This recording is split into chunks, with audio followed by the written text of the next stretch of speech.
Me këtë situatë, Shqipëria rrezikon shumë se çmimi i naftës. Së pari rrezikon që ato që janë dy sektorët kryesorë që ne kemi dhe që kanë krijuar rritjen ekonomike, një është turizmi, dy është ndërtimi, të pësojnë një krizë të madhe.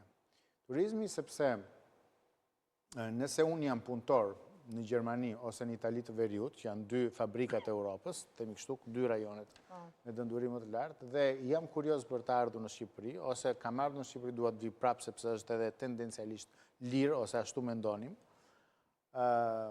Këtë vit do jem shumë i kujdesshëm, sepse edhe vetë këto vende do kemë presion inflacioni. Pra do të ngryhet ajo që është fuqia ime blerëse si punëtor. Kështu që ndoshta këtë vit nuk do shkoj në Shqipëri, por do ri aty rrotull shtëpisë time.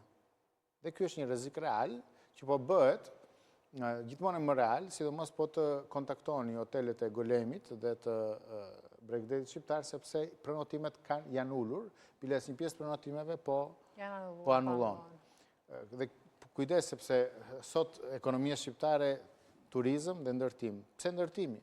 Po, një pjesë të ndërtimeve në Shqipëri po bënë në Bregdetin shqiptar, me shpresën që të blien nga sot turistët, nesër shpresohet rezident, pse jo gjatë verës, pra një pjesë të blien nga tuajt dhe një pjesë tjetër nga shqiptarët që ende nuk kanë. Dhe edhe pa çmimin e naftës, sektori i ndërtimit po pëson një krizë të vogël, sepse sot është kërkuar ulja e taksës së infrastrukturës, e cila është gjithashtu është një barrë shumë e rëndë për.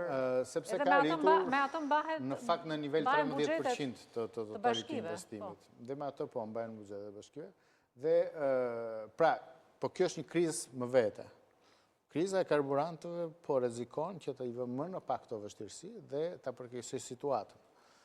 Kështu që problematikat janë shumë më të mëdha nga që mendojmë. Ne kemi bujqësinë që ka 5 deri në 6 vjet recesion, pra është jashtëloje.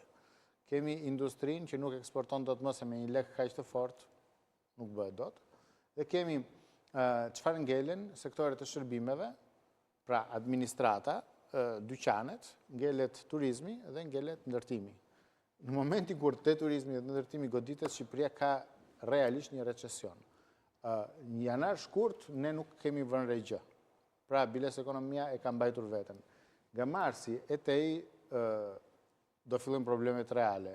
I stati unë besoj se do të fotografoj këtë situatë jo për para shtatorit, por në shtatorin e do të ndjemi lëkurët tona nëse lufta nuk përfundon. Stati s'ka arsye para shtatorit. Stati ka treguesit e çmimeve që janë çdo orë.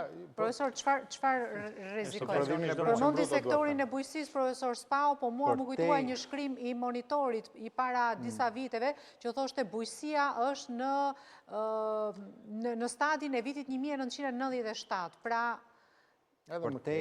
për te elementve që me të drejtë u përmendën do ishin të dhënat para 2-3 viteve, tani imagjino në 2026 se në çfarë gjendje mund të jetë. E theksojmë edhe një herë atë me cilën e hapëm diskutimin, që karburanti është baza e funksionimit të ekonomisë në gjithë sektorët.